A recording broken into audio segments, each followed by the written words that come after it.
사무엘하 24장입니다. 1절 4절 이달락은 여호와께서 다시 이스라엘을 향하여 진노하시는 것으로 시작합니다. 이 구문은 사사기에서 이스라엘이 다시 여호와 앞에 악을 행하여 라는 구문과 유사합니다. 반복적인 행위를 표현하는 것으로 여호와께서 여러 번 이스라엘에게 진노하셨다는 것을 뜻하죠. 그러나 사무엘서 이야기에서는 여호와께서 사울이나 다윗에게 진노하신 이야기는 등장하지만 이스라엘에게 진노하신 경우는 사무엘상 12장 사무엘 고별 설교에서 이스라엘이 왕을 구한 것에 대해 진노하시고 비와 우레를 보내신 일 이외에는 등장하지 않습니다. 아마도 다윗 시대에도 사사 때처럼 반복적인 이스라엘 범죄가 있었고 그때마다 여호와께서 이스라엘에게 진노하시고 벌을 내리신 일들이 있었던 것으로 보입니다. 여호와께서는 이스라엘의 범죄를 벌하시기 위해 다윗이 인구조사를 하도록 부추기셨습니다. 이것은 다윗 마음에 원래 품고 있던 것을 행동으로 옮기도록 부추기는 것이지 순수한 마음에 악을 집어넣으신 것이 아닙니다. 다윗의 마음을 부추기는 모습은 사사기 8장 23절에서 아비멜렉과 세겜 사람들을 심판하시기 위해서 악한 영을 보내어 서로 싸우도록 하신 모습과 비슷한 맥락에서 해석할 수 있습니다. 즉 다윗과 이스라엘 백성이 모두 여호와께 범죄하였고 심판 맥락에서 이스라엘을 심판하는 도구로 다윗을 쓰신 것이죠. 다윗은 요압을 불러 이스라엘과 유다에 대해 인구조사를 하라고 명령합니다. 인구조사를 하는 이유는 두 가지입니다. 첫째, 군사를 징집하기 위한 것이고 둘째, 백성들에게 세금을 걷기 위해서죠.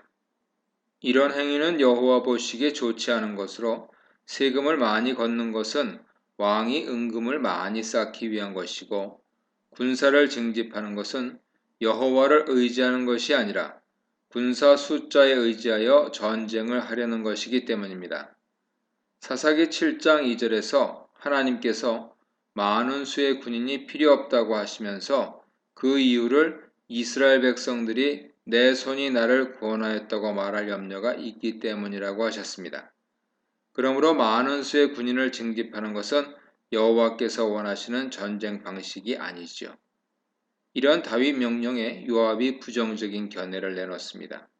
이 백성이 얼마든지 왕의 하나님 여호와께서 100배나 더하게 하사 내 주 왕의 눈으로 보게 하시길 원한다고 기원합니다. 여기서 100배는 과장법으로 많은 인구 주시기를 기원한 것이죠. 그러면서 왕은 어찌하여 인구조사하는 것을 기뻐하냐고 묻습니다. 이것은 수사 질문을 통해서 인구조사를 하지 않는 것이 좋겠다고 간접 설득하는 것으로 요압은 다윗의 인구조사 명령에 대해 부정적인 태도를 보입니다. 그는 여호와께서 100배 인구 주시길 원한다고 기원하고 있는데 여호와의 능력이 있으면 사람의 많고 적음이 문제되지 않는다는 생각이 밑바탕에 깔려있는 말입니다. 여기서 요압은 다윗보다 더 신앙적인 모습으로 나오죠. 이것은 그다지 신앙적이지 않은 요압이 보아도 다윗 행동은 여호와 앞에서 옳지 않은 행동이라는 것을 나타냅니다. 하지만 인구조사에 대한 다윗 주장은 완강했고 결국 요압과 사령관들은 다윗의 명령을 시행하게 됩니다. 5절 9절입니다. 다윗의 강한 주장으로 인구조사를 시행한 요압과 군대 장관들의 여정은 먼저 요단 동편 지역에서 시작해서 아르논을 따라 나라의 동남쪽 끝 아로엘로 갔다가 그 다음에 북쪽 제일 끝인 단으로 갔습니다. 그곳에서 북서쪽을 향해 시돈의 페니키아 해안에 이르고 그 다음에 남쪽으로 이동하여 나라의 주요 부분들을 통과하여 두로와 히위 사람들과 가나안 사람들이 사는 지역에 이르렀고 마지막으로 남쪽 끝인 부엘세바로 갔습니다. 이렇게 다윗이 당시에 다스리고 있던 지역을 전부 조사한 결과 이스라엘 사람이 80만 명이고 유다 사람이 50만 명이었습니다. 이스라엘과 유다가 별도로 기록된 것은 각기 독립된 행정조직 군사 조직을 가지고 있었기 때문으로 추측됩니다. 14절입니다. 이렇게 반대를 무릅쓰고 인구조사를 마친 후에 다윗은 이 일이 마음에 걸렸습니다. 마음에 걸렸다는 표현은 사울의 옷자락을 벤 것이 마음에 걸렸다 하는 것을 생각나게 하죠. 이때 다윗은 자신이 사울을 죽이려는 마음을 먹은 것에 대해 죄책감을 느꼈습니다. 마찬가지로 여기서도 다윗은 인구조사를 한 것이 하나님을 신뢰하기보다는 군사력을 의지하려고 한 잘못된 행동이라는 것을 깨닫고 죄책감을 느낀 것이죠. 그리고 죄라는 것을 깨닫자 바로 하나님께 죄를 고백하고 죄를 사해달라고 요청하며 자기가 어리석었음을 고백합니다. 이것이 밧세바와 간통하기 이전인지 이후인지 알 수 없지만 밧세바 때는 나단의 지적을 받고서야 비로소 죄를 지었다는 것을 시인하고 용서를 구했는데 이때는 스스로 잘못을 바로 깨닫고 하나님께 용서를 구한 것을 보면 아직은 영적으로 하나님과 동행하며 자신의 행동이 하나님 보시기에 옳은지 그른지 분별하고 있는 모습을 보입니다. 이렇게 다윗이 회개하는 모습에 하나님께서는 갓선지자를 다윗에게 보내셔서 회개에 합당한 벌 3가지를 제시하시고 이 중 하나를 선택할 수 있게 하십니다. 회개를 하였음에도 불구하고 벌을 받는 모습은 밧세바 사건에서도 동일하지요. 하나님은 다윗의 잘못을 용서하셔서 다윗을 버리지 않으시고 계속 그를 하나님 자녀로 이스라엘 왕으로 두셨습니다. 하지만 그에 합당한 벌은 감당하게 하십니다. 3가지 벌은 첫째는 이스라엘 땅에 7년 동안 기근이 오는 것이고 둘째는 석 달 동안 왕위에서 쫓겨나는 것이고 셋째는 3일 동안 이스라엘에 전염병이 도는 것입니다. 뒤로 갈수록 날수가 줄어드는 것은 재앙 강도가 점점 약해지는 것으로 느낄 수 있죠. 이런 하나님 제안에 다윗은 여호와께서는 긍휼이 크신 분이기 때문에 자신이 여호와의 손에 빠지고 사람 손에 빠지기를 원치 않는다고 합니다. 이것은 반역자에게 석 달 동안 왕위를 빼앗기는 것보다 하나님께서 내리시는 재앙을 받겠다고 말한 것이죠. 여기서 다윗이 한 가지 간구한 것이 있는데 하나님은 긍휼이 크신 분이지만 권능도 크시다는 사실이죠. 15, 17절입니다. 다윗 선택대로 하나님께서는 다음 날부터 정한 때까지 전염병을 이스라엘에 보내셨는데 그때 죽은 자가 7만 명이었습니다. 이 기간은 3일을 다 못 채운 기간으로 16절에서 천사가 예루살렘을 향하여 손드는 것을 여호와께서 막으십니다. 마지막 날 예루살렘에 재앙을 내리려고 계획하셨지만 너무나 많은 사람이 죽는 것을 보고 하나님 마음이 편치 않으셨던 것입니다. 16절에서 뉘우치다로 번역된 단어는 후회하다, 유감스럽게 생각하다 라는 뜻으로 하나님은 많은 백성의 죽음이 애석하시고 속상하신 것이죠.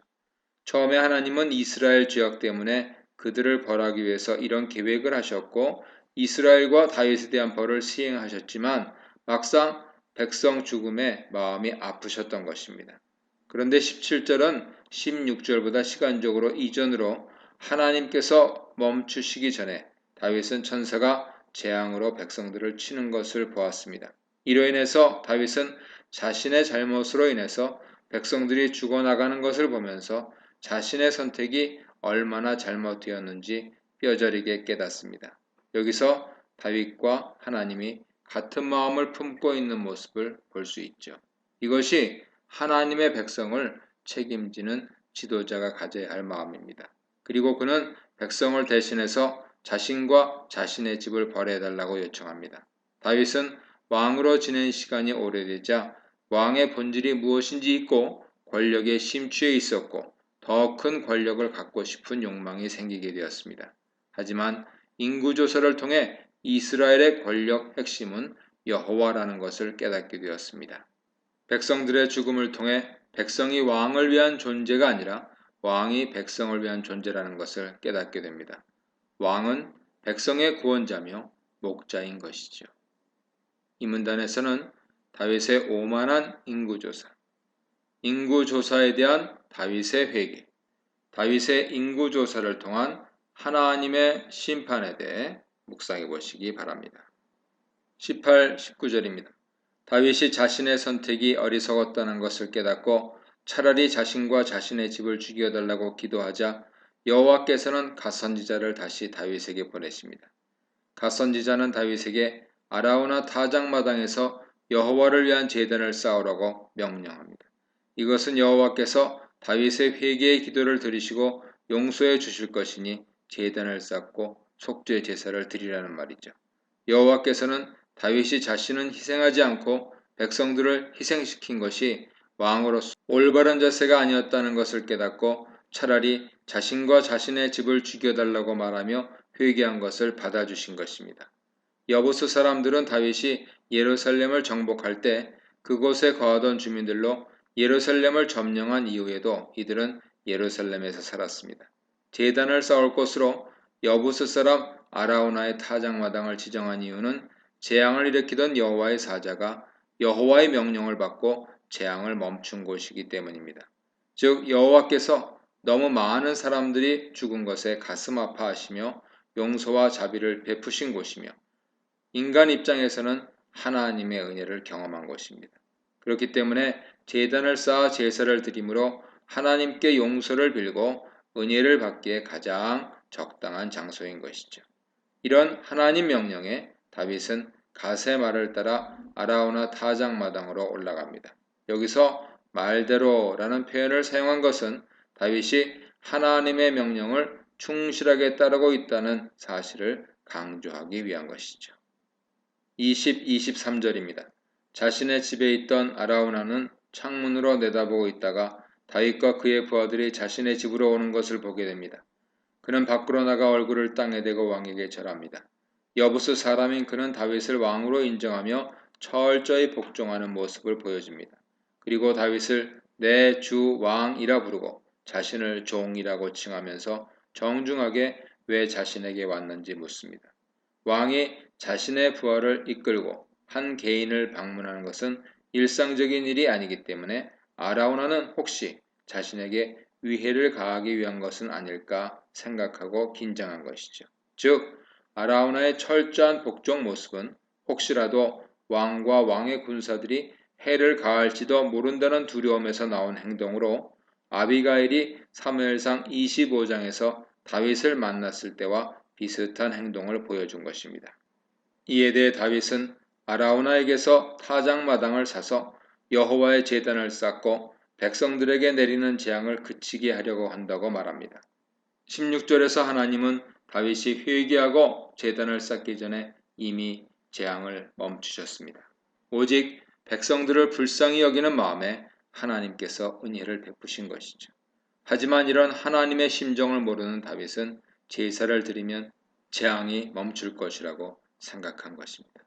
하지만 많은 경우에서 지금 장면처럼 하나님은 우리가 모르는 사이에 미리 우리에게 은혜를 베푸시고 이것을 나중에 알게 하시는 경우가 많습니다.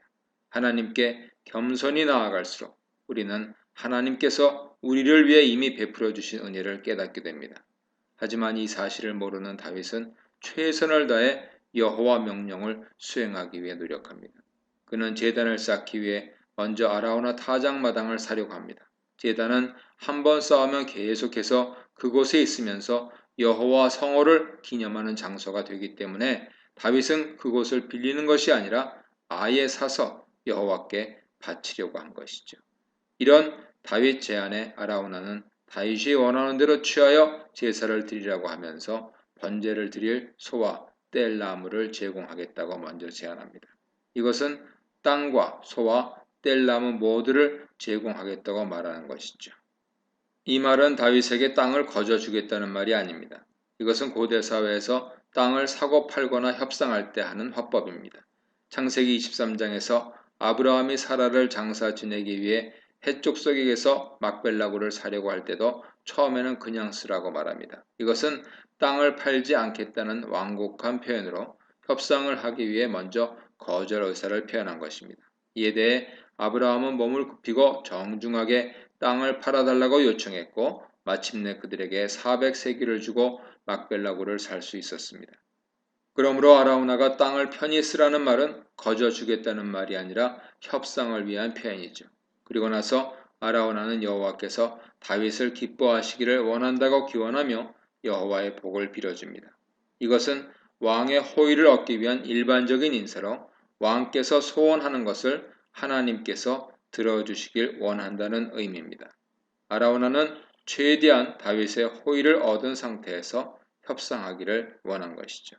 사실 다윗은 왕이고 부하들을 데리고 왔으므로 힘으로 빼앗으려 한다면 얼마든지 빼앗을 수 있는 상황이기 때문에 아라오나는 최대한 다윗의 호의를 얻어 땅을 일방적으로 빼앗기지 않기 위해 애쓴 것입니다. 24, 25절입니다. 아라오나의 걱정과 달리 다윗은 거저스라는 말에 절대 그럴 수 없다며 반드시 값을 주고 사겠다고 선언합니다.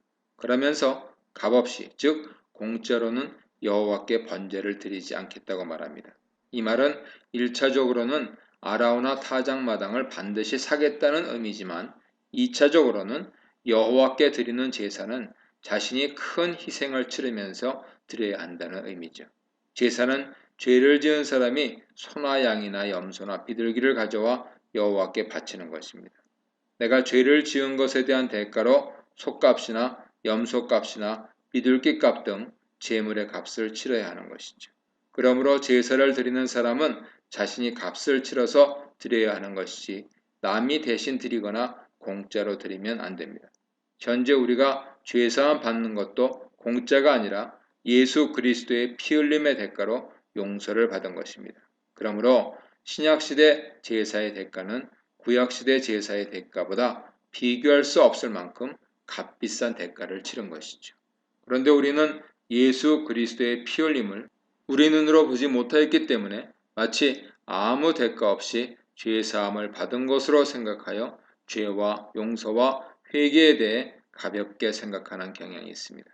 이렇게 다윗은 자신의 죄값을 감당하고 계속해서 여호와 이름을 기념하는 곳으로 만들기 위해 은 50세겔을 주고 타작마당과 소를 삽니다. 그리고 그곳에서 여호와 말씀대로 제단을 쌓고 번제와 화목제를 여호와께 드립니다.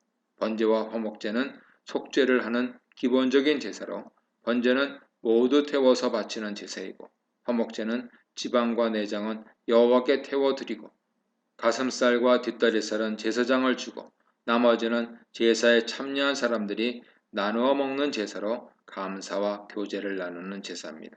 이렇게 여호와께 제사를 드리자 여호와께서는 땅을 위한 기도를 들으셨습니다.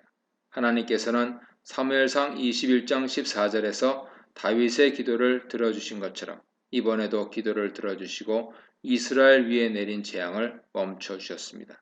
여기서 이스라엘 위에라는 표현은 1절에서 이스라엘을 향하여 진노하사라는 구문과 연결됩니다.